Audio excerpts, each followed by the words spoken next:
All right. Well, hello, everyone. My name is Gianna. I'm one of the reference librarians here at the Chelmsford Public Library. Thank you so much for joining us for tonight's program, eBay 201.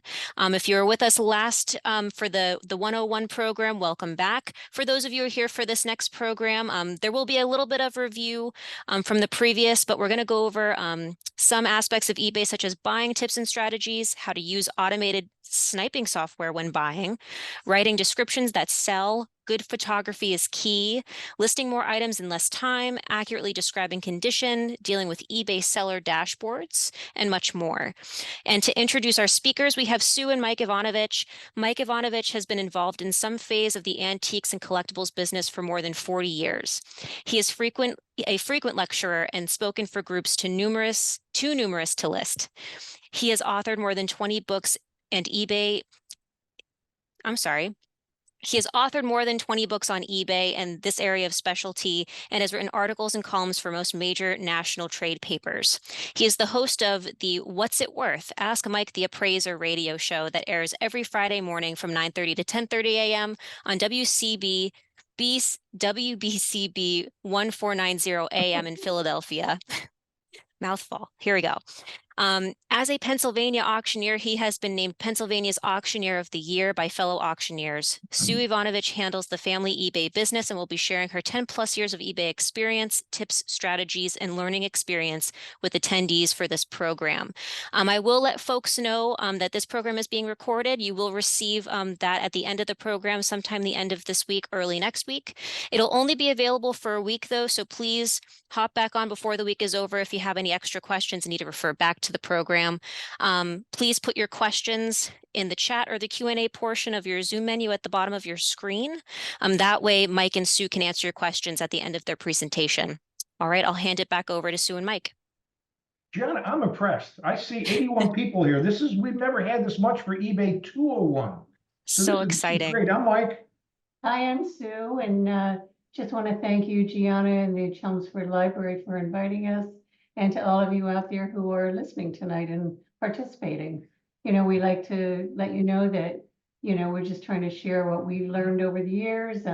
We don't know it all, but we've got a lot of tips and strategies. Yep. Yeah, we're not experts, but we've been running eBay for a while. So, Gianna gave me that really nice introduction, but actually on our radio show, this is eBay Sue. We call her eBay Sue because she does all the eBay stuff. So this program should last maybe an hour, maybe a little bit more. It's PowerPoint.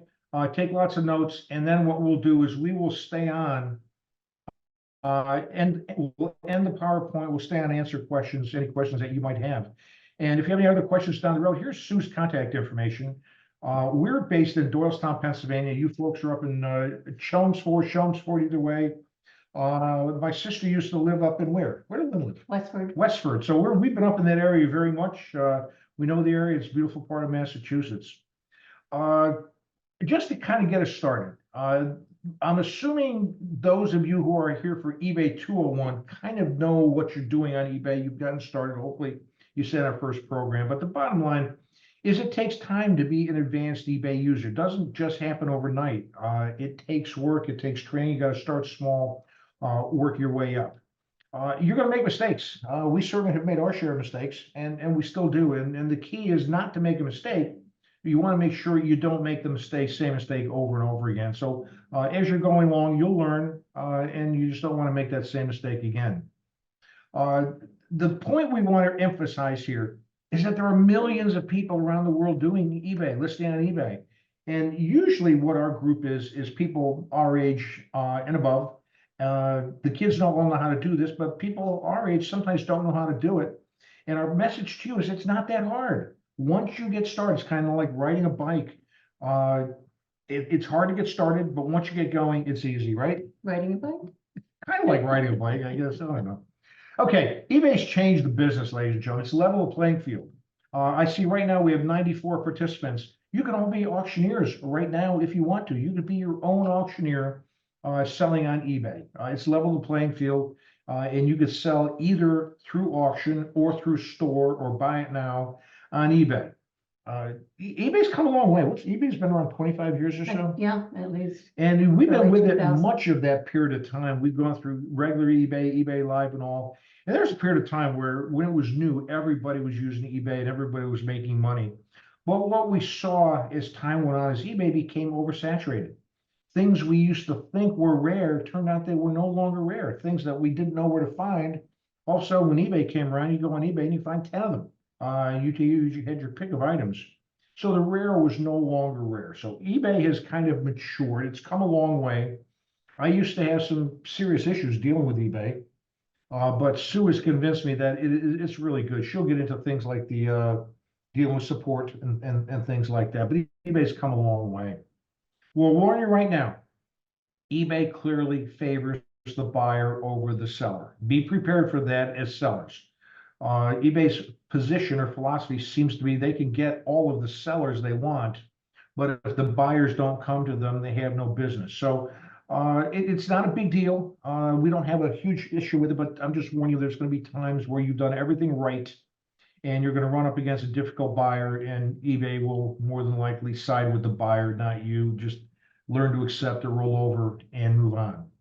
eBay's fees are not going down, they're going up. None of us like it, but what's not going down? Everything's going up anymore. So just get used to it. Sue's going to show you some ways on how you can save on some eBay fees, because everything they offer you, you don't need. You don't have to use. eBay rules become more stringent, and I've learned to accept the rules. They're good. We believe in eBay right now. It's come a long way. And if you abide by the rules, you're fine. You don't abide by the rules, they'll take some action against you. And yet, where else? I'm asking you, where else can you sell your things? Where can your things be on display 24/7, 365? You could add, there could be seen by people around the world at really what amounts to pennies a day. With eBay, you can have your own business. A lot of retirees do this. A lot of people do this part-time. They'll go to garage sales, they'll go to auctions, they'll go to flea markets, buy things, and sell it on eBay. They'll have things in the attic, in the basement, and things they used to send to the auction house, they're now selling themselves. So they're not only saving on commissions, they're controlling the things, because when you sell it yourself, you control all the factors. With eBay, you could buy locally. Massachusetts, you go to Brimfield, take an empty car, come back with a full car, and you can sell it on eBay if you get the right merchandise. But if you have junk, if you have damaged merchandise, it doesn't matter what you have, it's not going to sell. With eBay, you work as hard as you want. Think of if you had a bricks and mortar antique shop. You'd have to be there at least every Thursday, Friday, Saturday, and or Sunday, because that's when most people do their discretionary antique shopping. Where with eBay, once it's up there, it's working for you. And the bottom line is nobody can fire you unless there's one unless, right? One unless. Unless you're bumped off because you don't follow eBay's rules. The key thing is you got to follow the rules. They don't want you communicating with buyers because they may lose a commission. Understandable. So just follow the rules and you're going to be fine. They want you there. Communicate with buyers only through messaging. Man, we'll be covering more on that as we go along. Okay. eBay 201. You have anything else you want to add in the intro? No, not right now. Okay, eBay 201. What we like to do is we start a little bit about buying, because again, even though most of you are probably here interested in learning how to sell, you have to think how buyers think. So we're going to talk a little about buying, and then we'll get most of this program will be on the selling aspect. But here's a strange thing you may want to consider as a buyer, or make sure you don't make this mistake as a seller. Make sure things are spelled properly. Now, in this example here, we have Maxfield Parrish. Most of us know who Maxfield Parrish is. Did those early 20th century idyllic, enchanted type of scenes with lots of blues. Still very popular today. Well, here, on a while back, I put in Maxfield Parrish, and we see over 2,500 results available for sale. There's over 2,500 things matching the description Maxfield Parrish available for eBay that day. I did a slight variation. I put in Maxwell Parrish, and guess what? 78 people have listed something in their description as Maxwell Parrish. So what does that mean? Well, in all likelihood, someone who's keying in Maxwell Parish is not going to find Maxwell Parish. So as a buyer, you have a chance of scoring some bargains if you can figure out in your specific categories what some of these misspellings might be. Here's another one. Sue and I specialize in Wallace Nutting hand-colored photographs. Well, here at Wallace Nutting one day, they had over 1,400 Wallace Nuttings for sale. But here, they still 17 people put it in as William Nutting. So there's a pretty good chance those people may not find some of those things. Now, I'm not going to buy this $39 picture that's up there at any price, but bargains can be had. So look for spelling errors in your buying ventures, and make sure that you're not misspelling things that you put up there, because if you misspell it, there's a good chance people just won't find you. Questions, ask them in writing through eBay. You want to cover that? No, go ahead. eBay works on commissions. eBay will not allow you to communicate with eBay outside the eBay messaging system. So in other words, you can't put your phone number in your description, because eBay doesn't want you contacting buyers. They don't want buyers contacting you and completing a transaction outside of the eBay chain. So do everything in writing. A, it's eBay's rule, but B, it's for your own protection, because if you have an issue with a buyer, Sue does this all the time. She'll be talking about dispute resolution later on.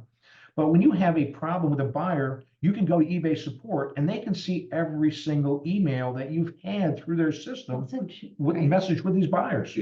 And so your case is right there. And I used to jokingly say that eBay support was an oxymoron, but Sue has assured me, and I believe her, that they are helpful. They're helpful than most companies are. When you have an issue, you can give them a call and they'll walk you through it. But put your questions in writing. Always use the eBay messaging system. You want to know if there's damage or repair? Ask them in writing. Okay, if you're the buyer, ask the seller, is there any damage to this? And they come back and say, nope, it's in perfect condition, and you get it and there's a hairline crack, there's your documentation to allow the return. If you're not sure the shipping costs anymore, eBay requires you to put the shipping cost in. Yes. So it's gotten a lot clearer. But if you're not clear on shipping, ask them ahead of time before you bid, because the last thing you want to do is bid not being clear on shipping. And if shipping is going to be 3 times what you thought, it's going to turn a good buy into bad. So confirm that in writing. Always leave that paper trail. It's for your protection. In terms of value, what should you pay for things as a buyer, or how do you ask, what prices do you ask as a seller? My advice is ignore seller value estimates. Most sellers overestimate the value of what they've got. And just because they're asking $200 on something doesn't mean it's worth $200. I was looking at something earlier today, and for the same items, one item was priced at $10 and another was priced at $1,000. Now, they'll never get $1,000. Obviously, either that person was just fishing or they had no idea what they're doing. But my point here is ignore seller estimates. What we want you to do is do your own research before you figure out what to spend on something as a buyer, or before you decide what to ask on something as a seller. Decide value for yourself. Okay. In our first program, we covered how to evaluate buyers and sellers, and we went through 4 ways. We're going to get a little more in depth here, because this is arguably the biggest problem with eBay. I personally liked the old day where I can drive up to an antique shop, walk in, walk around the shop, find something I like, hold it, touch it, feel it, see it, look in the back, the front, touch it. And if I like it, go to the front desk, pay for it, and walk out of there with it. No longer today. With eBay, you see a picture of it, and some people have better pictures than others. But you can't see every single part. So you need to evaluate who you want to deal with and figure out if you want to deal with them. Now, here's a piece that we have up on eBay. It's been there actually for a while, hasn't sold. But it's a Wallace Nutting armchair. So let's just look at this one page and see all the information that you can get out of here. Okay. This is a description of what the item is. They're telling you it's used. Our asking price is $5.95. If someone wants to buy it now, they just click this button, boom, transaction is going to be complete. Sue will get into that later on. Or we're saying on this item, you can make us offer. We're asking $5.95, but just like in an antique shop where you can negotiate with somebody, you can make an offer if you want to. We offer 30-day returns. We also know that there are 7 people watching this, which isn't very big. You know, sometimes you have 20, 30 people watching. You know they're ready to strike at the right time. Here, probably most of these 7 people have one of chairs like this in their own collection. They're trying to see what we get for ours so they can figure out what theirs is worth. The seller information. This is the username that we use. We want people to know it's us, so we have our name in there. A lot of people have invisible names like Chelmsford Antiques or Dick and Jane's collectibles business, things like that. Nobody knows who they are. Right here, this tells we have 1,286 feedbacks. Now, we actually have a lot more than that because we used to do eBay Live. And many years ago, a few years ago, we changed our name. And we'll warn you right now, if you change your name on eBay, you can't carry over feedbacks. You can have 10,000, 100,000 feedbacks. And if you change your business name because of a parting of ways with a partner, a divorce, or whatever like that, you got to start right back at zero. But this tells you how many transactions. So I would much rather deal with somebody who has 1,000 transactions than somebody who's got 2 transactions. This particular seller, us, has 100% feedback rating. We like that. Rarely are you going to see that 100% feedback rating because there's always somebody who's not going to be happy. So you got to decide for yourself what works and what doesn't. If you want to contact the seller, you can do it right through the messaging. If you want to visit their store to see what other kind of merchandise, how big of a dealer they are, that's all great. The same page is telling us that you can pick it up for free in Doylestown if you want to. You could avoid any shipping expenses. We'll give you 30-day returns. If you want to return it, you got to pay for the return shipping. These are some of the payment methods we get. So all that is telling us, something about the seller in the first page, but there's still more. This next page, it keeps going down. This is saying that this is where the item's shipping from. We'll ship to certain locations. Local pickup is okay. We will not ship to these locations. And I doubt we put those down. I suspect eBay puts them. That's a default with eBay. Yes. eBay doesn't want to get involved with them. Here's where it's coming from. You're putting all this information in there. This is a repeat of some of the things that we've already talked about. Okay, let's get some more specific. Okay, this eBay buyer or seller or buyer feedback position, this is what we've already seen. You could put on your own, you could put a picture of yourself, you could put a picture of your store sign, your business, you could put a picture, if you deal in stamps, you could put a picture of a postage stamp. If you deal in coins, you could do that. You could do all that to make yourself look. Brand yourself. Brand yourself, that's right. Now, what this is telling us is over a certain period of time, we get 5 stars in basically everything. eBay wants eBay evaluate you as to how well do you describe the item. If people get something and they say, wow, this is not what I thought it was going to be, they'll leave you a lower score. If they're happy, they'll leave you a higher score. How well do you communicate with the buyer? Okay, buyers, put yourself in the buyer's position. You just spent $200, you gave somebody your credit card number. You want an idea when it's going to arrive. How's it going to arrive? With tracking information, all that other stuff. So eBay grades you on how well you communicate with buyers. How quickly do you get it out? When you went to the old days, 10 years ago, when you go to an antique shop, you could walk out of there with your merchandise. Now it's got to be shipped. Well, you buy it today, you want it today, you want it tomorrow. We all love Amazon because Amazon delivers oftentimes the next day. Whereas if it's going to take you 3 weeks to get your thing, you lose your juice by the time it comes. And how fair are the shipping charges? In this case, Sue has gotten us 109 positive, no neutrals, no negatives. In the last 12 In the last months, 12 months, yeah. And this is older. It's also telling people, well, we have 78 people who follow us primarily for Wallace Nutting, and we've been members since 2003. So it's 20 years, 21 years we've been doing this. So all of this helps you decide who you want to deal with. This is more of a rehash of what we just talked about. And then the last screen here, this is telling us that we've had 2,887 feedbacks received. And what are the people saying about us, or what are the people saying about any other buyer or seller? You can just simply click up here on the name, which is a link, And it's going to take you to specific comments about a dealer. Thanks so much, beautiful vase. We love it. Love the coin. Thank you. Great service. Thank you. Meticulous packing as described. Blah, blah, blah. I love it. We love seeing these kind of things. This is all you. Just as described. Arrived 2 weeks early. Thanks. This is what you want to see. And if you see these in a buyer, then you're going to feel more comfortable dealing with them, knowing that even if you don't know them, eBay's got your back. So all of this stuff helps you understand who it is you're dealing with, makes you feel more comfortable dealing with it. And the bottom line is trust your instincts. If something doesn't smell right, don't deal with the person. You don't have to buy from them. Look for people you feel comfortable dealing with. How much should you bid? Well, it's your call. I assume most of you know this, but are you a collector or a dealer? Obviously, a collector can pay more for something than a dealer. Collector can pay the retail price. They want to get as cheaply as they can, but they can pay more, whereas a dealer has to pay a wholesale price. If you understand how the eBay bidding system works, this particular item that Sue has a picture of here, the current bid is $570, $560, and eBay tells you you have to enter 570 or more. So if you enter 565, it won't accept your bid. If you enter 570, it will take your bid. Well, let's say you say to yourself, you know what, I'm traveling or I'm golfing tomorrow, it ends tomorrow night, I'm not even going to look. I'll pay up to $800 on this. So you can put $800 on that, place your bid.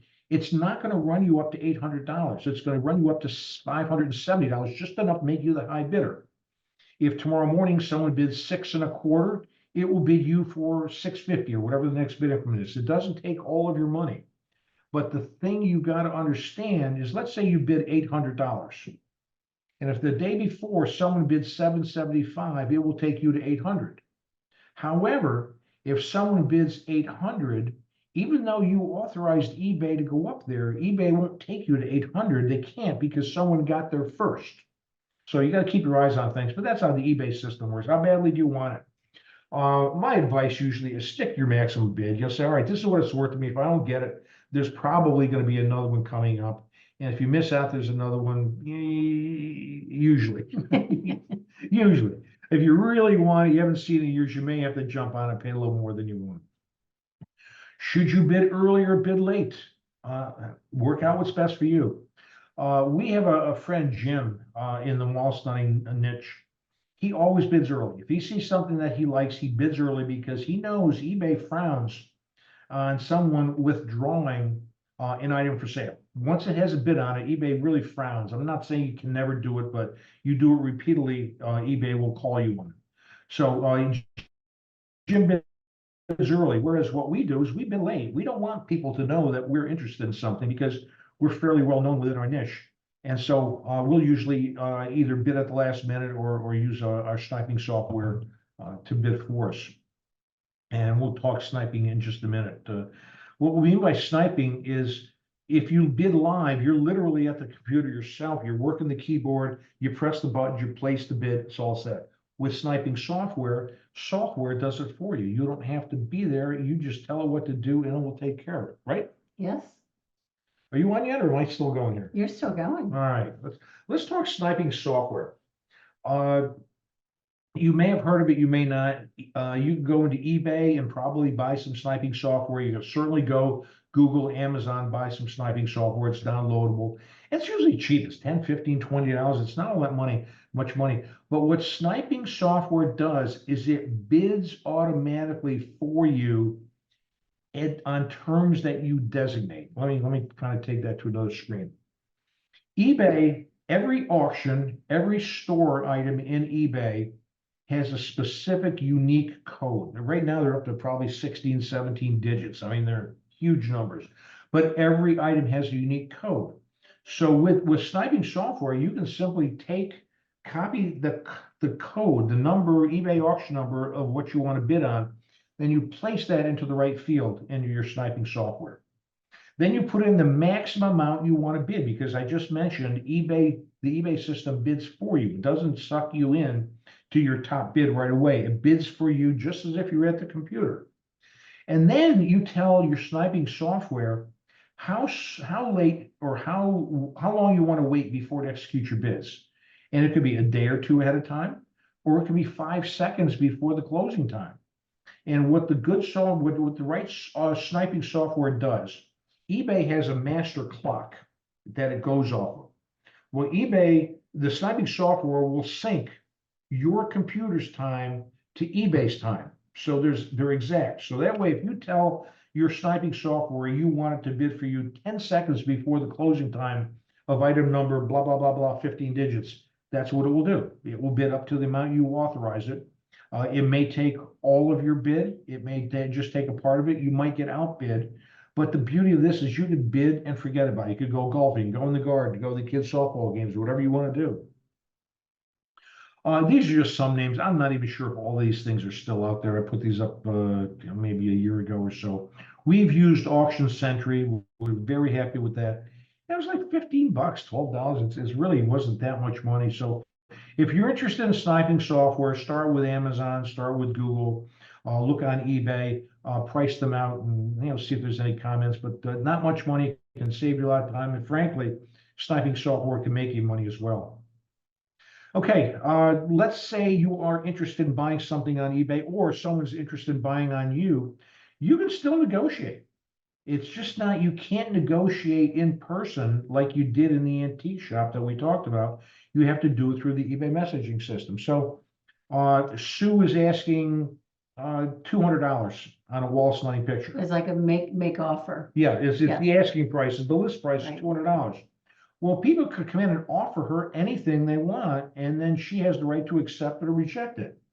But our position is, if we have something at $200, I'm not going to sell to you at $30. Okay, I might come down 10, 15%, 20%. We start negotiating.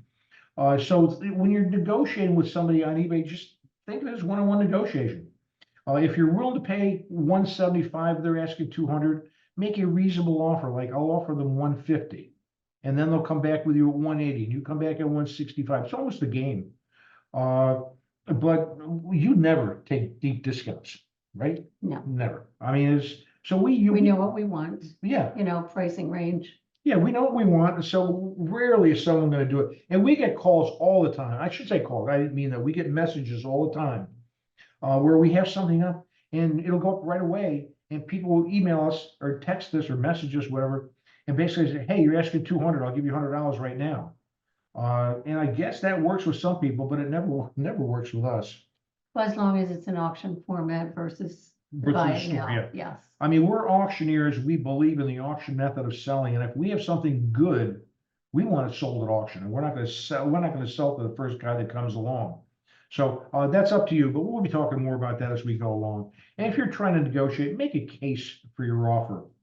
Mr. Seller, I know you've got this thing priced at $200. I've already got a couple. I got 2 kids. I'd like to get one for my 3rd kid, but I can't pay more than 1 1/4. If it works for you, great. If not, I understand. I mean, make a case, be polite, and you'll usually get further that way. And walk away if it's not working for you. Is that you, Sue? This is me. All right. Okay, so as you would in a store situation, in a bricks and mortar store, you deal with returns. Certainly, we found that we use this 30-day return policy. eBay definitely nudges you into at least that.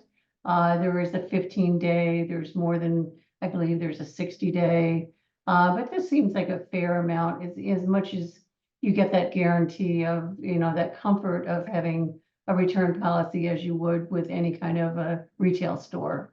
But, then the issue is, as Mike said, if you can't see it when you buy it, it arrives, if it arrives damaged or it doesn't match your listing description, you can return it for a refund. And if this is the case, if it's not as described, then the seller pays the return shipping. And if it's just a matter of taste, it doesn't fit in with your decor, you just, you get it and it's just not. So then that's when the buyer pays the return shipping. So, it's just a matter of reaching out. It's, usually a fair and equitable manner of, I'd like to return this. Okay, fine. And here's the reason. And, you go from there. So yeah, we covered that. And as mentioned, as far as dealing with eBay support, you've got a resolution center here, and there's actions for sellers, there's actions for buyers, and if you really get stuck, I mean, typically what they'll offer you through the resolution, as you'll find with many company support systems, is they'll give you a list of Q&A answers. Does this fit what you're looking for? Da, da, da, da, da. But if you really truly want to speak with somebody, and I have on occasion, you have to you dig deep, to take a deeper dive. You go into the, typically you scroll to the bottom where you're going to find contact, find the word contact, and then eventually, kind of, pushing your way through there, you'll eventually get a chat box. And then you can ask for representatives. And then usually the typical turnaround time is, probably less than 2 minutes that somebody will call you back. So it's there, they are there to help. And I don't really have a bad thing to say about them. I know, I swear, guys, I always said that eBay support was an oxymoron, but Sue swears by them and they've helped her out a lot. Yeah, so like I say, just, you just have to, go through the dive through here, or you may have your answer, your questions answered just in the Q&As also. Okay, my eBay, once you have an account, my eBay is going to show up on just about every page of ebay.com. And so it's basically your personal dashboard, and there's just everything you can possibly imagine is in there, help as a seller, help as a buyer, tracking and managing your activity, your messaging, your account information, oversee your store, just, pretty much anything you want and much more. So watch lists are an interesting part of, this is all part of buying.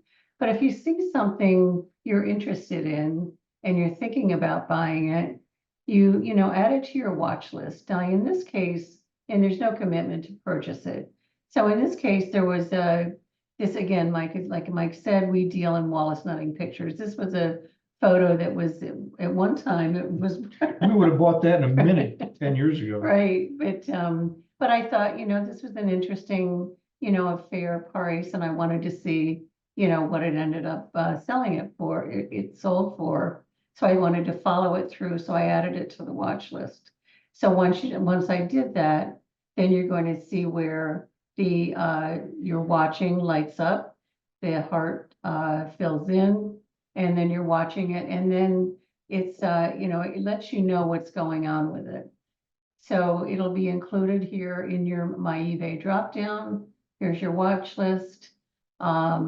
And then if you decide, here it is, it spells everything out, tells you what the price is now, the shipping cost with time that it ends. So you've got all this information, this is the seller's information.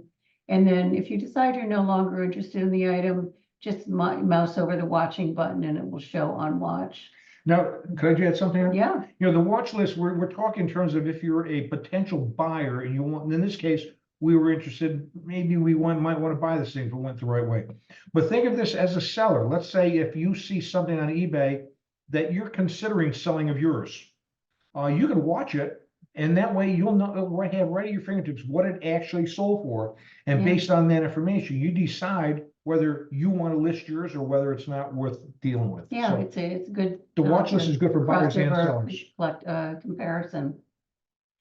So then if you do receive, there's something here, we gotta get rid of this. Here we go.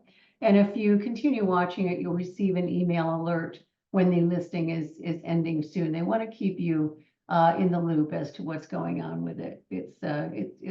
It's really fascinating that it works as well as it does. So generally, that's pretty much, I think we're kind of covered the whole buying aspect. A lot of it was And crossover to selling if as there's well. any Q&As, I guess we'll just wait until the very end for that. Okay. So I believe this is Mike. Okay, so now you're a seller. You've got an item, you described it. How do you figure out on eBay what it's worth? I mean, we got over 100 people sitting in right now. Most of you probably know this, but if you don't, this may be the price, worth the price of admission because. And I do cover that, that's coming up. Oh, too. so you want me, I'll pass on No, this? go ahead. Okay. But there's more to come when we talk about Okay. comps, yeah. So what we're saying here is if you don't know what your thing is worth or what it's selling for, you could go into eBay and look at their sold or completed prices. What just happened? What happened? I click again. There Okay. we go. Okay, so let's say you put in Wallace Nutting, Comfort and the Cat. What's going to pop up on eBay's is what's currently for sale that matches that description. And so those are asking prices. And from our perspective as appraisers, asking price does not equal value. Value equals sold price. So what you need to do is figure out not what people are asking for those kind of things, but what are they selling for? So what you would do is go to the left side of your eBay screen, upper left corner, you can see an eBay logo or something like that. And on the left side, you're going to see a series of check boxes. And there's one section called show only, show only. And under that, there's about 5 or 6 check boxes. And 2 of the check boxes are sold items and completed items. Okay, so forget the highest price. You're probably not going to get that. Maybe you'll get lucky, but generally we look at where the preponderance of the selling prices are. That's generally where we want to start. And our advice is just start low enough to get the bidding started, but not too low. If you say, all right, these things are typically going in the $75 to $100 range, I might start it at $40, $35, somewhere like that. I'm not going to start it at 99 cents the way eBay suggests we do, because I'm not going to take a chance on giving something good away for 99 cents. So that's our philosophy, is not too low. So you set a starting price. Now, what if there are no comps? What if you can't find anything there? Our advice is you test a few. Now, here's a great example. I was in a house one time and I bought some Spanish-American war medals. Couldn't find Spanish war medals anywhere. And so I had to take a guess. And so I figured, all right, the World War II medals are going for $100, $200. I'll price this at $175 and I'll take $150. Within 5 minutes of Sue posting that on eBay, it sold. Somebody didn't even negotiate with us. They just paid the $175. And they asked us 2 questions. Why was that so cheap? And do you have any more? Well, that opened our eyebrows a bit. So yeah, we did have more. We had about 11 more. And so I put the next one on, but instead of in a buy it now, I put it in auction, $1,200. Another one, $1,100. So we made a mistake on the first one, but because we weren't sure what to do, we tested the market a little bit. And we learned. That's a good mistake. So our advice to you is test the market. Don't put all your eggs in one basket. Put it out there. Surprises can be pretty good sometimes. Okay, so this is kind of a little bit more about what Mike was saying as far as, comps, getting an idea of cost comparing. So you're really looking up values of what your things are selling for on eBay. As a buyer, as a seller, you need to know this to, price your merchandise accordingly so it's not too high, not too low, that you can get, fair pricing. So generally, in this case, I use the example of Roseville Art Pottery Ewer. And a couple of screenshots here shows what comes up immediately after putting that up. There's usually just a plethora of listings. And what you're going to see are, obviously the photos and the descriptions and the titles and the asking price. So the asking price is in terms of actually seeking value and getting a good comp. That's not going to tell you anything because these are just what people, like, as we said, they're fishing for a price. They don't really know, why is this one priced at $85, this one $10, that kind of thing. And then, of course, you're going to get all shapes and sizes. But so what you want to do is, as we talked about, is that, in this left-hand column, there is just a whole listing of check boxes. And we got show only. You click here. Once you click the sold items, Your screen is going to change. These are all just the black numbers are all asking prices. Your screen will change and if they've sold, then they will turn to green numbers. And you will not only see the price that it sold for, how many bids were on it. 34 bids is a lot. It's a lot of interest. That's a deep market. Something, this is, just different shapes and sizes, tells you the exact date that it sold. And then in, certain cases, you'll see where there's a green number with a line through it. So this means that the best offer was accepted and eBay does not share that number with you. So it could have been 150, it could have been 140, who knows? Could have been $5, It but could have been. they don't tell you, but assume it's not. But yeah, so it just gives you an idea that somebody, best offer negotiated between the buyer and the seller. And, you can sort in also on any of these pages where you can just, if you want to just look at it from that it was the time newly listed, you can sort highest and highest pricing first, lowest first. Generally I like to look at what's being sold within about the last 3 months is when eBay reports their most recent pricing. So it just tells you where the market's at in what's going on. So this is very, very important. And like Mike said, it's like, this is the price, you're getting, this is the price of admission. Yep. A lot of good information here. Because it's otherwise, we're all out there trying to figure out what our merchandise is worth and what to sell it for. And this is a perfect comparator where it's free. You can use it anytime, a day or night. And it's, it's a very easy process. So when you're selling, think about when to list and when to close.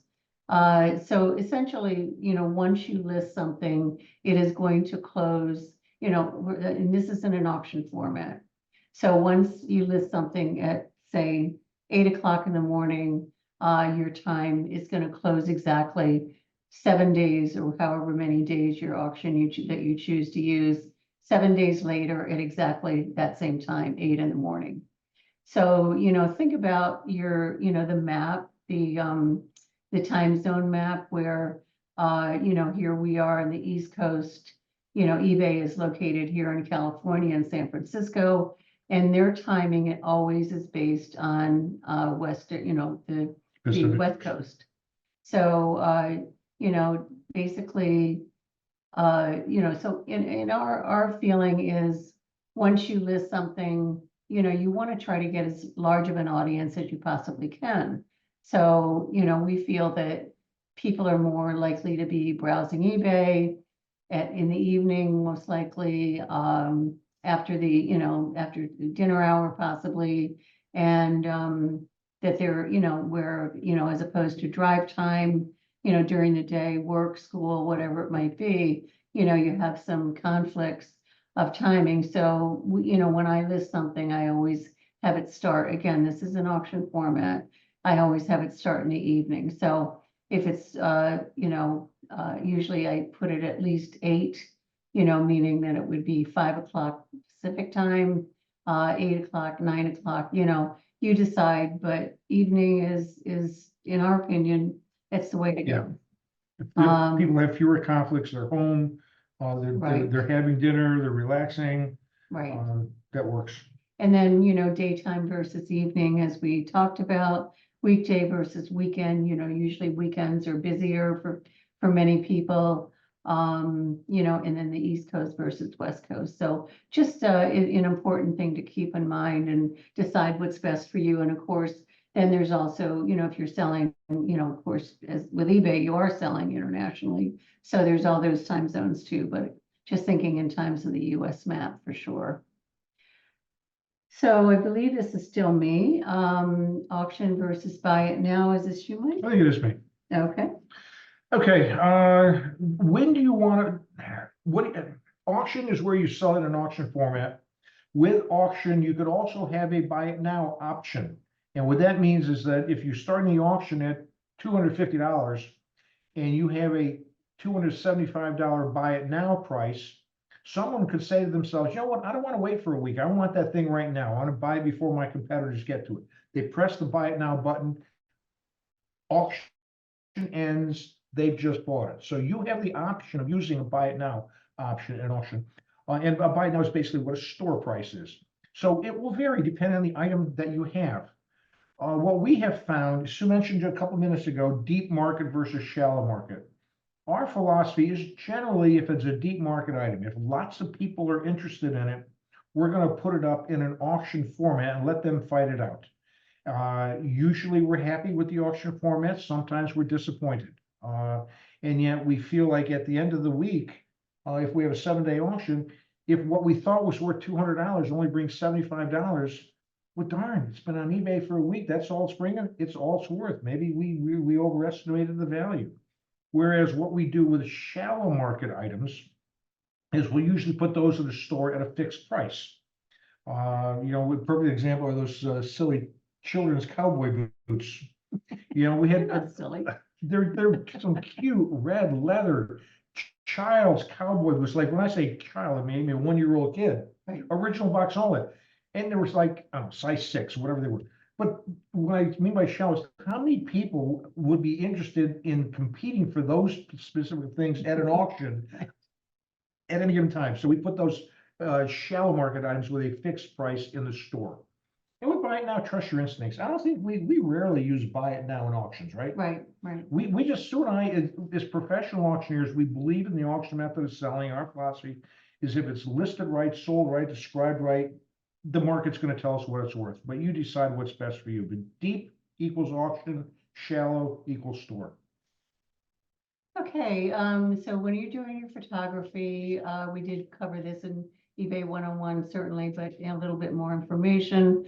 Photos certainly are the most important thing here, more important than text. Many people will say, because you have a place to put your description, they'll say, see photos for, description. So, just you have, and lots of people just, even put a ruler next to their item just to show the size rather than writing everything out. So photos are it.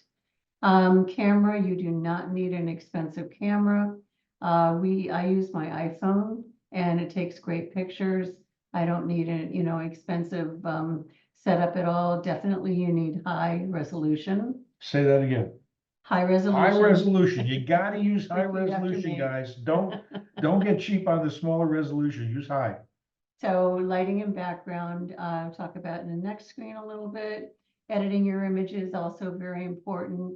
There's a, the Windows programs have a great editor. There's, obviously Photoshop or Paint Shop Pro or a number of, even the eBay screen, the listing screen has an editor that you can use. So, just as far as cropping or that kind of thing, just to make your item look as much like the real thing as possible. So anything, let's see, get you some pictures here. Sometimes you're going to have difficult to photo items like, my biggest challenge is photographing silver. Silver is very reflective and, it shows every single angle of the room and yourself. So, you might need a light box of some sort to take your photos and these things are, they're really inexpensive. They're just pieces of material in some wiring and so on that you can set up and that is very helpful. But in general, if it's just a plain, in this case, a vase, you can set up a photo station just on a piece of furniture in your house. Nothing elaborate, just I use these swivel tripod lights that adjust to pretty much anything you want, raising and lowering, and then any angle, and we usually shoot at a 45-degree angle in toward the item so that you have less shadowing and so on, and it just gives you more accurate. You position the lights at 45 degrees. You don't Yes. shoot the camera at 45. No, no, Yeah. you shoot straight in with a camera, but the positioning of the lights for sure. But yeah, the elaborate setup, something like this is for professional photographers, and we all don't need something new to learn. Another learning curve. So, and then is this me? It's me. This is you. All right, let's talk a little bit about how you list faster, because once you get started, it's hard not to get started, but once you get started, the more listings you have, the more money you make. The faster you list, the more money you're going to make. So our advice is less typing equals more listing equals more money. And that's one of the things Sue had just mentioned, that more and more people are starting to avoid the written description. They're given great quality images, and they basically say, use our photos to determine your level of interest in the item that we're selling. Basically, that's what it is. Yeah. So that's one way to do it. But then again, the less typing you do, the better off you are. They don't need to see a story. And I'm guilty of this because I'm old fashioned. I'm used to using more words than I should. And Sue sometimes tells me, Mike, stop it. They can look at the picture. You don't have to tell them it's green. They can see it's green from the picture. That kind of stuff. So the more time you spend describing something or thinking how to describe something, the less money you're making, because you're spending all that time on one thing. Don't repeat the title in the description. Wallace Nutting, The Coming Out of Rosa. And then you start off, Wallace Nutting, The Coming Out of Rosa in the description. You don't need that. They don't have to, they can already see that in the title. Create some templates if you're working in similar categories. Like we have a template for Wallace Nutting pictures.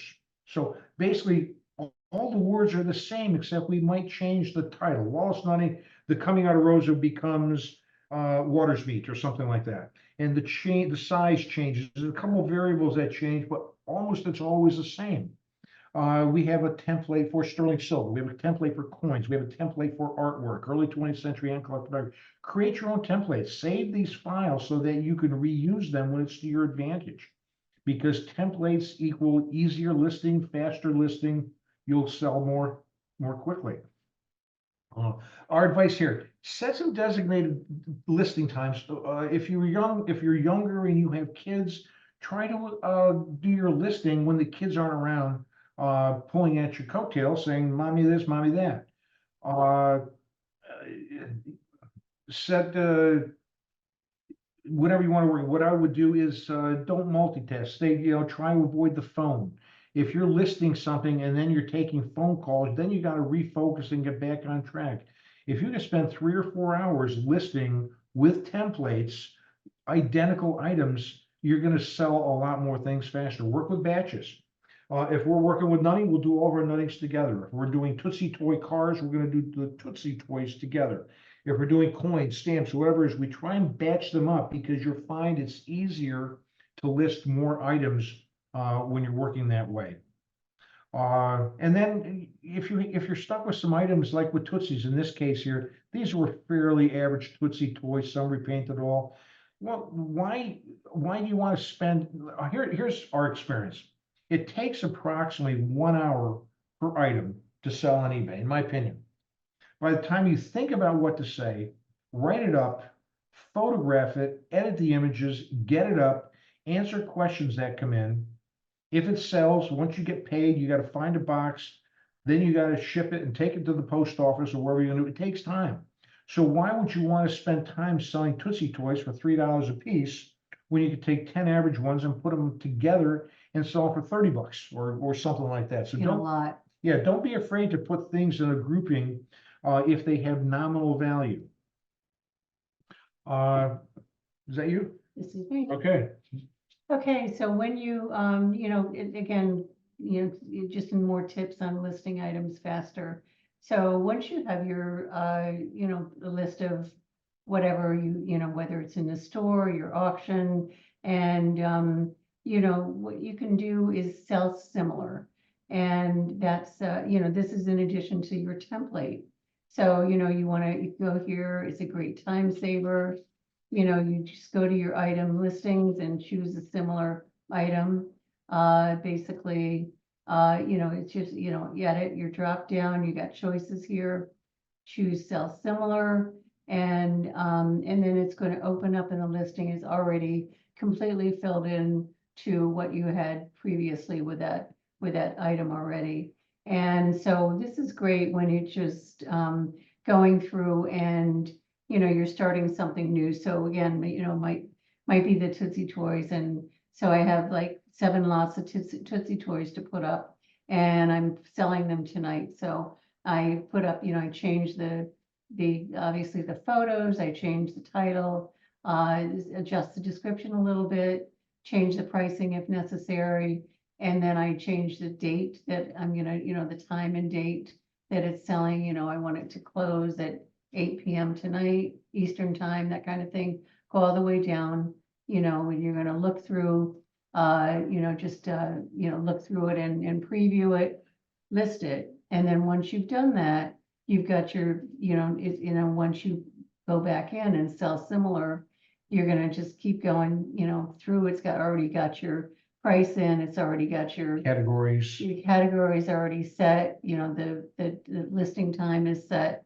So it's just, you can really whip through pretty easily, you know, once you know, get on a roll like that, and just, you know, edit as needed.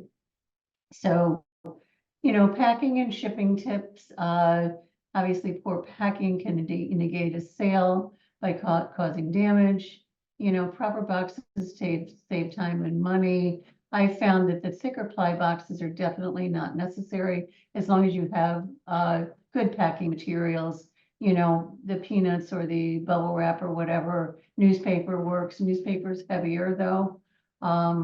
So, you know, just it's just something to think about when it comes to lighter weight shipping materials can save money. And then shipping through eBay saves time and money. This is a very important factor.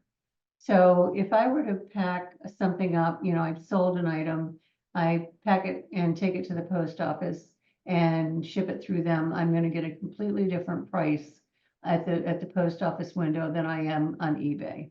So there's a definite, you know, considerable discount versus creating your own shipping label and paying, you know, at the window. So, and then the other advantage to this is, you know, you have to provide delivery and tracking information to the purchaser, you know, once this, you know, the item goes out in the mail. But that's automatically taken care of if you do it through the eBay system. So otherwise, you know, if you take it to the post office window, you've got the, you know, they give you the receipt and it's got the tracking information. You bring it back home, you have to type it in, send it to that, you know, it's just labor intensive. Whereas through the eBay system, it just goes right into their mail stream, and it, you know, right in it lets the buyer know exactly what the number is and approximately the delivery time. And then, you know, in and basically, you know, eBay rates your seller on the tracking time. You know, if you don't provide that, then that's an issue. So, you know, you want to make sure that this is uploaded on time and is 100% validated. So, you know, this is just like you know, what you is I printed out just on a piece of regular printer paper. I don't have a special machine for it. You can get one, you know, with it prints out in sticky paper and you slap it on, but this is, you know, put it on with shipping tape and you're all set.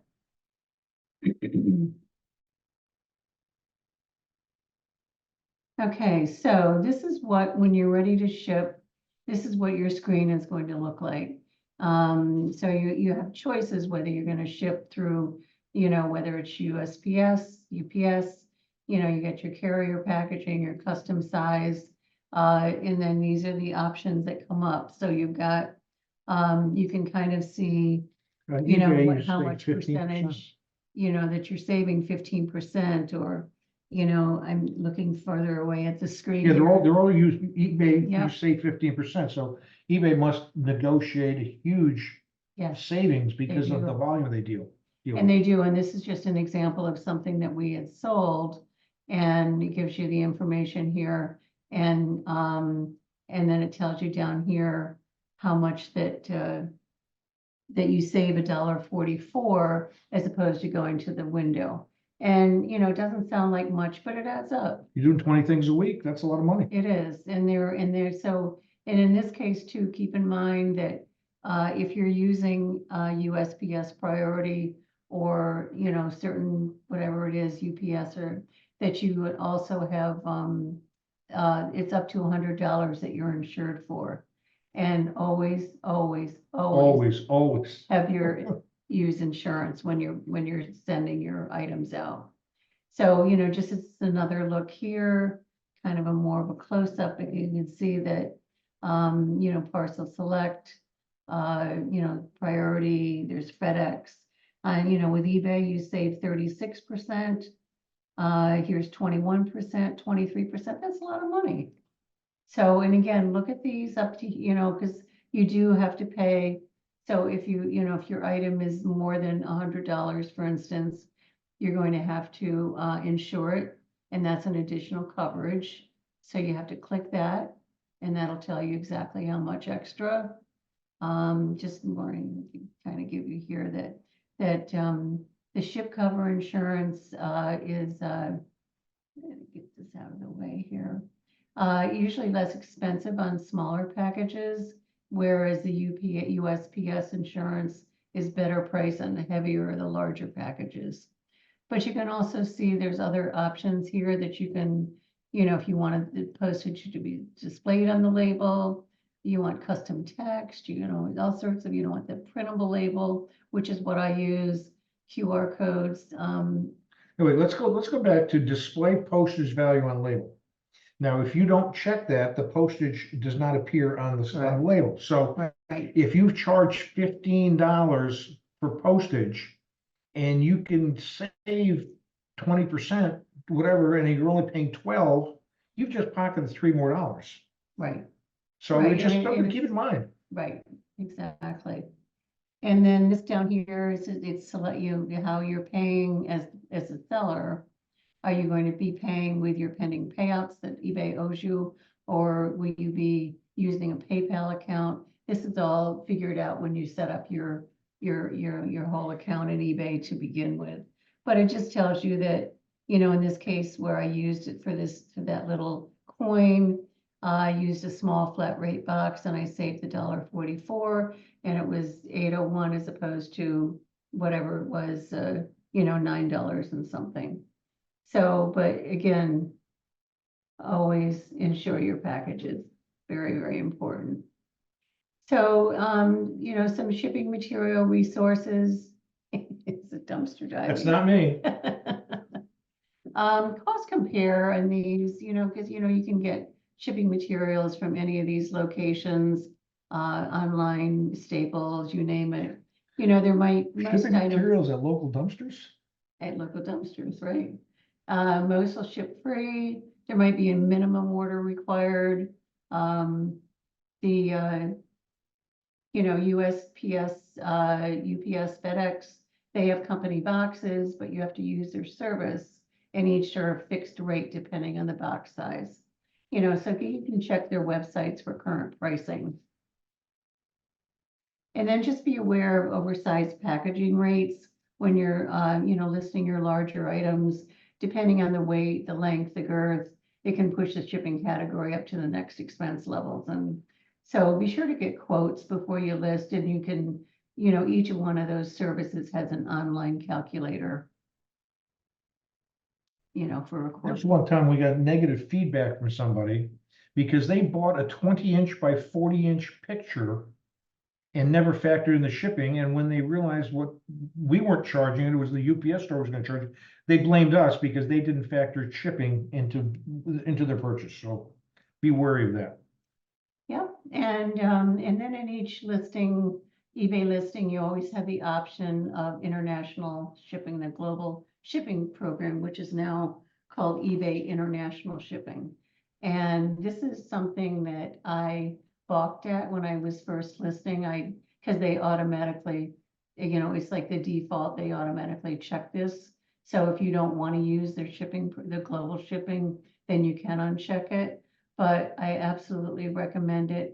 It's a wonderful feature. It costs you no more money. It's no trouble. You do no more work. It will open your doors to your buyers worldwide. could improve, could provide an increase in sales. The way it works is eBay has hubs, various shipping hubs on the, in the States, and the closest one to us is in Kentucky.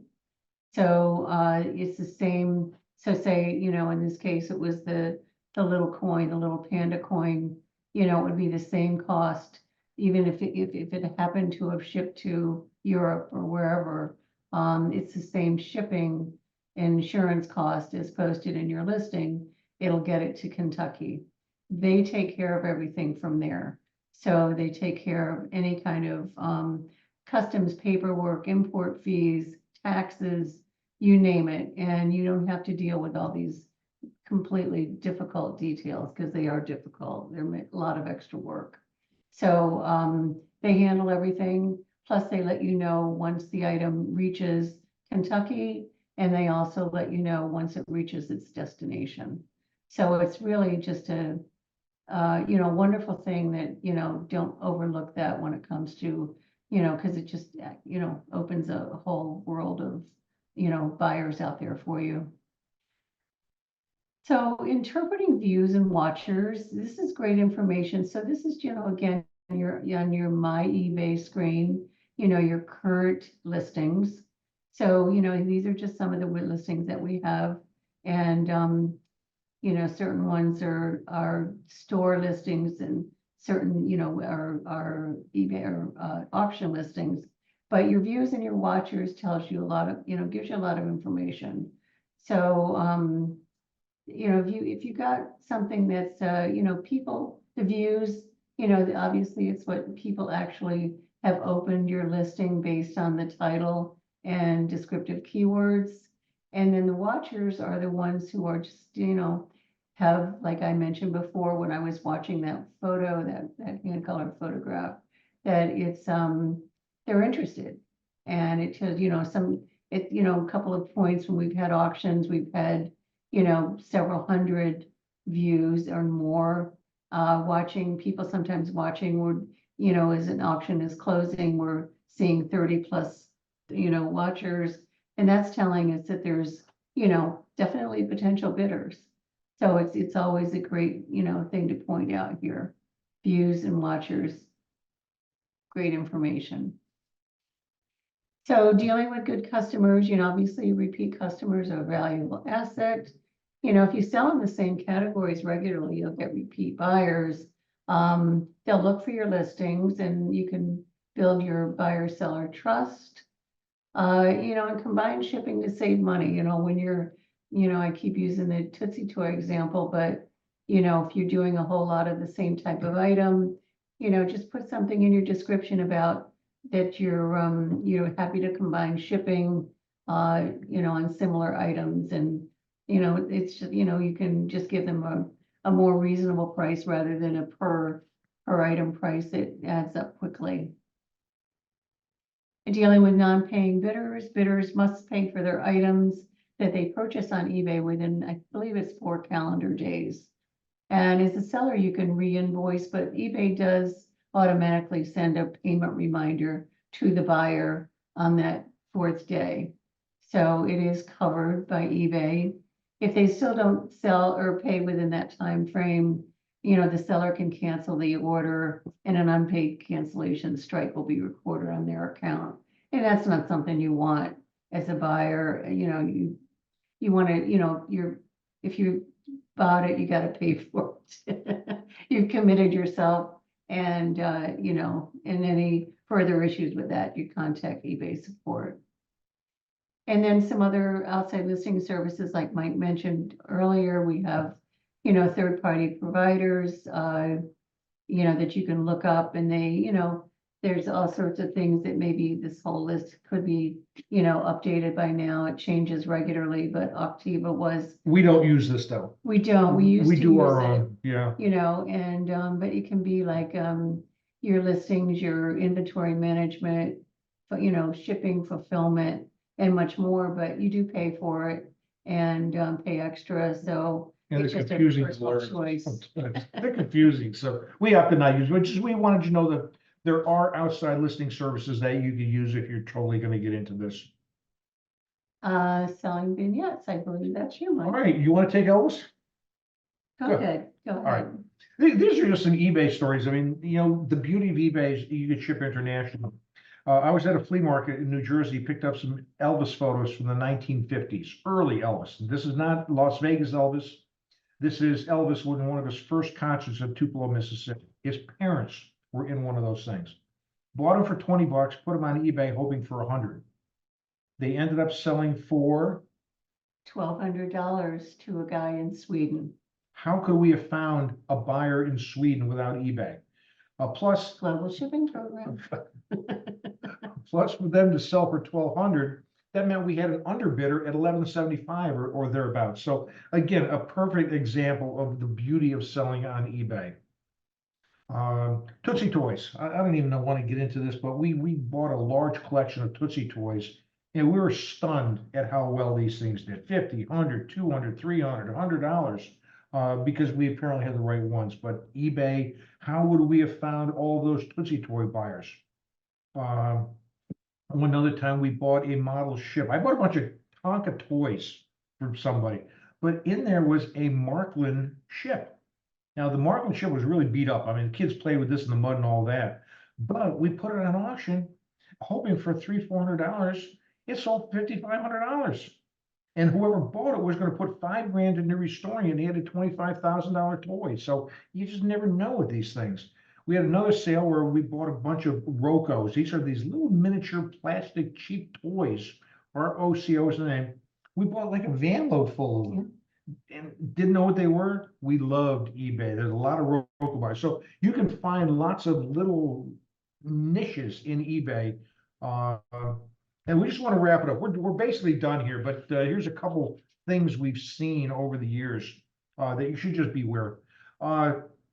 Always make sure you use a tracking number. Always insure it, like Sue said, because if you don't, it's very easy for someone to say they never received it, and you got to prove it, especially in this day of these the porch, what do they call them, porch robbers, porch pirates or whatever like that. Well, and you get your insurance, which, as opposed to, because delivery confirmation does cost extra. So. Okay, so you just want to make sure it gets there and make sure you're covered. Always photo your merchandise well, front, back, bottom, so that if someone decides to pull a switcheroo on you, you sent something that was in perfect shape, and they have one just like yours, but it's got a hairline crack, they keep the good one and send the bad one back. You're covered with your insurance, cover yourself with good photos. Again, you want insurance because what's to stop someone from getting the Roseville vase from you that you just sold them? They open up, they drop it. Their fault, you get blamed. Always have that insurance. And this was one of the more interesting ones we see. We had a pocket watch. It was a good make. And I think we sold it for $2,000 or something like that. $2,800. Yeah. And along the way, the buyer emailed us before it was sold. And he said, "How many millimeters is this watch?" And Sue and I kind of looked at each other. We don't use millimeters. So we took it to inches. We gave inches. So we took it to a jeweler friend of ours, and he told us it was 27 millimeters. And so that's what we told the guy. He bought it. We sent it to him, and he returned it because he claimed the watch was 28 millimeters, not 27. And he was returning it because that watch would have been too big for his female client's hands. What we did was we waited a month before we put the watch back up. Went back up, it sold for $2,800, and who do you think bought it? The same guy that returned it. And we were convinced that what this guy did was he was very sophisticated, and what he did was he knew that the only market for this watch was probably a dozen people in the country, 15 people, very select watch. And he thought that if his competition saw it come back on the market so quickly, they would have determined something was wrong with it. And then he, who had already had the chance to see it in person, could buy it for a fraction of what we hoped to get for it. And it didn't work out. We got lucky that way, but those are just some things we've seen. And they're usually unlikely. Unlikely, but you got to protect yourself. Right. Anyway, if you're with a group, if you know anybody who needs some help, we have a website called virtualappraisals.net. We do appraisals for people around the country, FaceTime, whatever else. And with that said, Gianna, we're going to wrap this up like we promised. I'm sorry we went a few minutes over. And we're willing to take any questions if anybody's got some questions. I see some things in chat. Someone is saying, can we do greetings, greetings, greetings, hi, we're seeing the presentation. Yeah, what? Is there a way to view the eBay 101? The only way would be if the library brought us back or if you joined in at another library. If you go to Michael Ivankovich meetingspeaker.com, that lists our upcoming programs. We do about 200 of these a year, not eBay, but just various things. Can you get a copy of your slides? No, I don't give out slides, Frank, I'm sorry, but because we do this program so often, I don't want those slides floating around. The 101 program wasn't recorded. That is correct. This is a seller. Can you tell who is watching? You can't tell who is watching. Just the numbers. Just the numbers of people watching. Right. You don't really know who's watching. Is that correct? Right. Okay. Does eBay still require you to use? It just shows your username. That's all. Okay. Does eBay require you to use your proprietary payment app when you sell an item, or can you use PayPal again? What does that mean? I don't know. Who, Jackie Haran, I'm not clear. We're not clear on what you're asking. So if you're there, you can unmute and ask, I guess. Well, we like Teresa. Teresa, thank you for saying it was a very fine presentation. Thank you very much. Appreciate that. Can you tell me the difference between Etsy and eBay? Funny you should ask. eBay is more for antiques, collectibles, mass purchased items, things like that. Etsy is more for crafts, one-of-a-kind items, handmade things, things like that. And the reason I say it's funny you ask is tomorrow on my radio show, Jenna the Millennial is my guest, and she's a local crafter, and we're going to talk about Etsy because she has an Etsy booth as well as working on the local craft shows. So you can tune into the radio show if you have pen and paper, guys. www.b as in boy, C as in Charles, B as in boy, 1490.com. www.wbcb1490.com. We'll be on at 9:30 tomorrow morning, Friday, and every Friday in the Philadelphia area.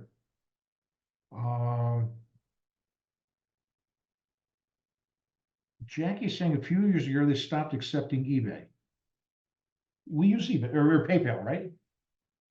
You can still use it, but they do have eBay managed payments now. You can use eBay, PayPal for a few things, like using it for your shipping and so on. How do you determine the postage you charge the buyer with all the different postage rates and discounts from eBay that you mentioned? Well, I usually use the least expensive. If I find that with the post office is better, at least that I've found anyway, for smaller items.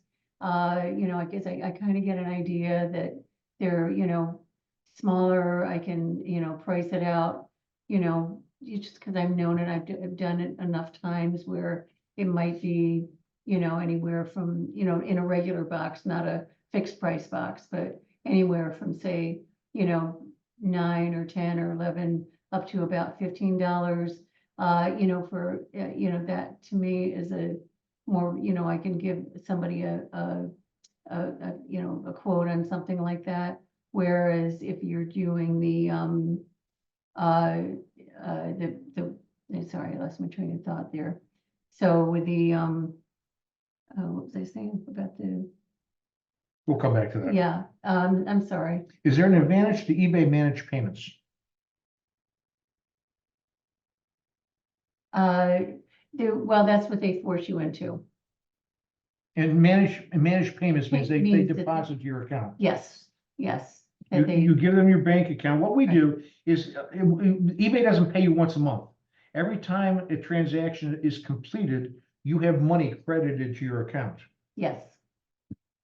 Less their expenses, of course. Less they're expensive. Okay, they force you into it. Can you show your contact slide again? Actually, we can't, but we'll give it to you again, guys. Thanks. Let me jump over here because we got a bunch of things in the Q&A section. Anonymous attendee, do I need to set up an arrangement to accept credit cards to sell on eBay? you just need to set up an account, just giving them your name, your email, your contact information, how you want to handle money transactions as a buyer and or seller. Okay, anonymous attendee, any tips on how to plan for the taxes that you'll have to pay on your earnings as a seller? I'll take that. Okay. Okay. Yeah. First of all, in terms of sales tax, eBay now manages sales tax. eBay collects sales tax on every transaction that's required to accept it. And then eBay pays the state tax authorities directly. So you don't have to deal with that anymore, which is wonderful. We like that. Yes. Now, if you're talking about tips on how to pay taxes based on your earnings, that's between you and your accountant or you and your lawyer or something like that. We really can't give you any advice on that. But the good news is eBay takes care of sales tax, and they will report any sales tax directly to the Massachusetts Department of Revenue. Nancy Muller says, my husband has numerous signed items from a single sport, primarily 3 to 4 international stores. Should we sell these items in a group? And I would say, Nancy, I don't know based on the information you've given me. If you have Testimony. yeah, I mean, if you have 3 or 4 soccer jerseys worn by some great soccer player, they just sold a soccer jersey for $8 million. If you've got 3 or 4 average things, maybe, but my advice is go in and see what comparable things are selling for. And then based on that, see what they're selling for on eBay, what comps are selling for, and then make that decision accordingly. How does eBay get your product to ship through them? That's Julie Gurian. How does eBay get your product to ship through? You mean if you're talking international shipping, you're basically, they provide you an address where you ship it to. And, it is going to the Kentucky hub, through the Kentucky hub to your person. I'm not quite sure. Yeah, understand or if it means something else, Julie, you ship the item. eBay doesn't ship your item.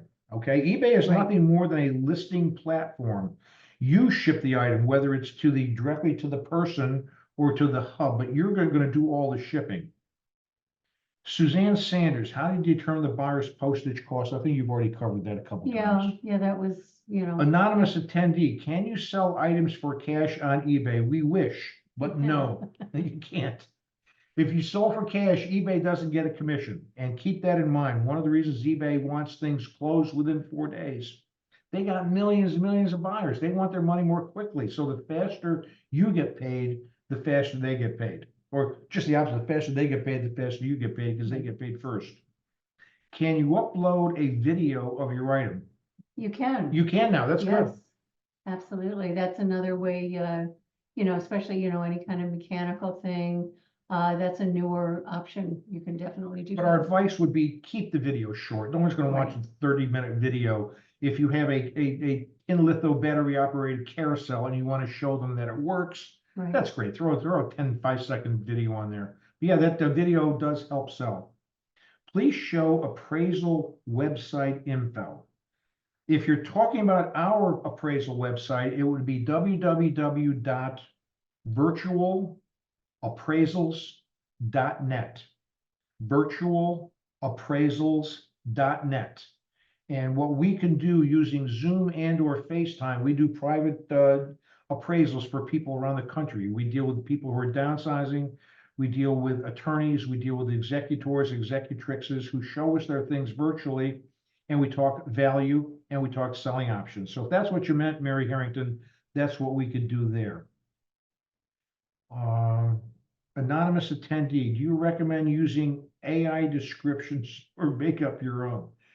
I've never used AI. I've never used the AI either, so I can't answer that. But if you find out, let us know.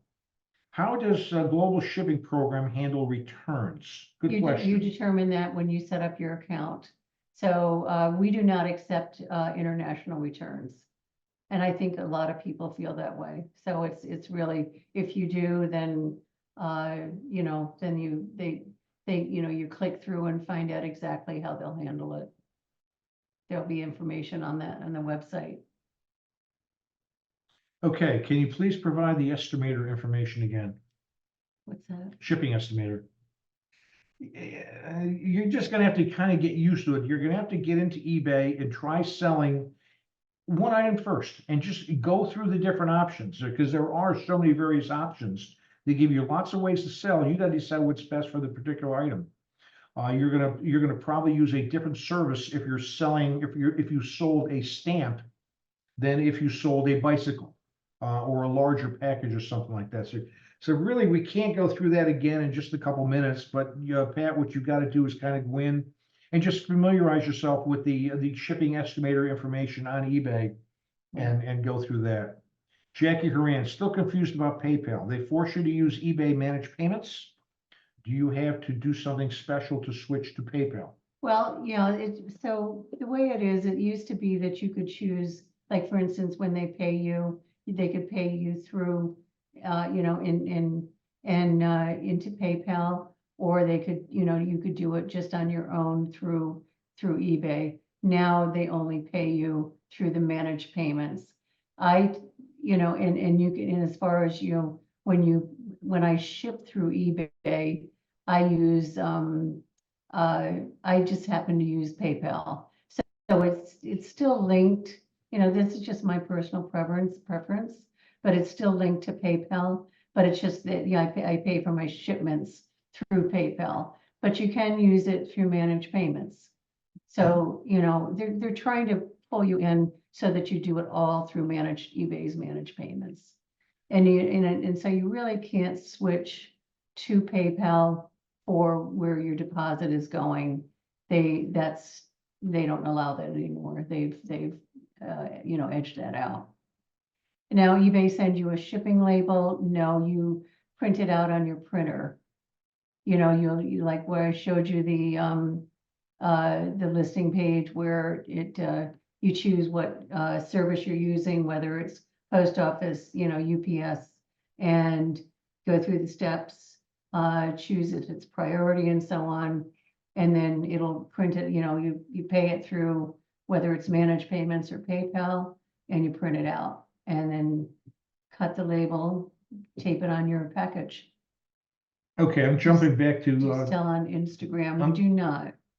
no, we're too. Oh, I was gonna jump back to chat. Okay, Natalie, Lily is saying, could you repeat the WBCB address again? The radio show tomorrow, 9:30 a.m., every Friday Eastern time, 9:30 a.m., www.wbcb1490.com, wbcb1490.com. Tina asks, what do we charge for appraisals?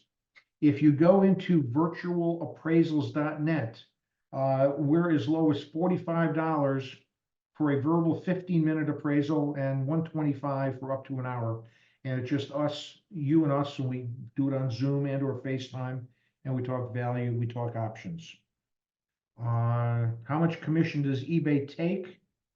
Sue? well, I think this was covered in eBay 101, but it's pretty much right around 20% or so, don't you think? Yeah, it's 15 to 20%. It all Right. depends. On a smaller item, it's going to be higher. Right. On a larger selling item, it's going to be lower because they've got tiered. It gets complicated. On average, 15, 16, 17% is our experience. And then does eBay send you a shipping label? No, you do it through their system and print it out on your printer.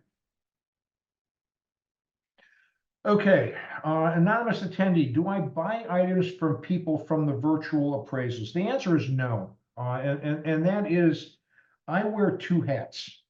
If I'm buying as a buyer, I don't charge. And yes, we could work together virtually. You could show me your items virtually. If I'm interested, I can buy it. And if I'm not interested, I won't. But if I appraise it, I don't buy it. And I tell you right now, you should not be selling to the person who appraises your items, because what's to stop that person from telling you it's worth far less than it really is?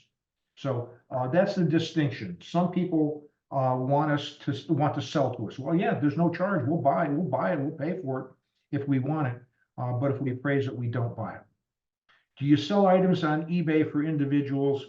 Probably not. By the time you got it to us in Pennsylvania, the shipping would kill any profit anybody makes. We sell for ourselves. We sell occasionally for a few select people, but it's got to be the right price, high priced item to make it worth everyone's while. I like this about the, you can now the option under descriptions where you use their AI option. Have to look into that. Yeah, this is new to us, guys. Yeah. We are not familiar with that, so Right. we'll check into it. Seems pretty flowery. All I'm hearing anymore is AI, Right, AI, so it right. doesn't surprise me. So We're open. we'll see. So, Gianna, are you still there? Gianna, you know what, guys? Yes, Okay. I am here. I All think right. we've gone through the webinar chat, we've gone through Q&As. I think we've answered everything. And you know All what? right. Congratulations to your library. We still have 78 people here. This is a record for this particular program. Yes, wonderful. I'm so happy to see it. I do know, I mean, at least here in Chelmsford, I can speak for us. We do get a couple of eBay questions here and there, so it's really great that you folks have come in to present this for us, just to, help us at the reference desk out as well as our patrons. So thank you, thank you, thank you to you both for joining us and for presenting for our patrons. Thank you everyone so much for joining tonight. And again, just as a reminder, I know someone left a reminder in the chat as well. This was recorded, so you will hopefully receive an email either tomorrow or early next week with the recording, so you can refer to that for any other questions you have. It will only be up for a week or accessible for a week, so make sure you get back onto the recording before it runs out. But other than that, I hope everyone has a great night. Good night, guys. Thanks Thank you so very much. much. Bye, everybody. Thanks, Gianna.